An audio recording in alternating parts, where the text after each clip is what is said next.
සුපිරිම සුපිරි චිකන් බොකු ටිකක් හදමුද. හරිම රසවත් කෑමක් තමයි මේක. මම මේක ෆුඩ් සිටියෙන් අරන් ආවේ. මේක ගෙනාපු ගමම්ම කරන්න ඕනේ, හොඳට සෝදන්න ඕනේ. මේ වගේ ජරාව තියෙනවා.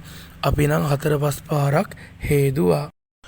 හේදුවට අමතරව තමයි ලුණු කුරු දාලා, දෙහිගෙඩියක භාගයක යුෂ දාලා හොඳට මේක හොදන්න ඕනේ. ඊට පස්සෙත් අවසාන වතාවට අපි මේක තැම්බුවා. හේතුව තමයි හේදුවට වැඩිය තම්බද්දි මේකේ විෂක් තියෙනවා නම් ඒ විෂ අයින් වෙනවා. ඔයාලට පේනවා ඇති මම ලුණු, සුදු ලුණු, ඉඟුරු, රම්පේ, කරපිංචා කපලා වෙනම තිබ්බා.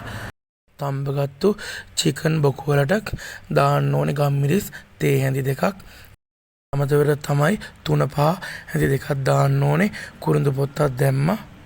ඊට පස්සේ චිකන් බොකු ටික හොඳට අනලා වෙනම පැත්තකින් තියන්න ඕනේ. මේ විදිහට චාත්‍යක් ලිපේ තියාගෙන ඉඟුරු, සුදු ලුණු ටික, රම්පේ, කරපිංචා දාලා හොඳට ටෙම්පරාදු කරන අතරතුර ඔයාලට මේ පේනවා වගේ මිරිස් කුඩු තේ ඇඳි 4-5ක් දාගන්න. ඔයාලට මිරිස් ඇති පදමට. අපි නම් සැරට කන්න නිසා වැඩිපුර දාගත්තා. ඊට පස්සේ මේ විදිහට කුකුල් බොකු ටික දාගෙන ඇති පදමට වතුර දාගෙන හදාගන්න. අපි විශේෂ දෙයක් කරා, අල එකතු කරා.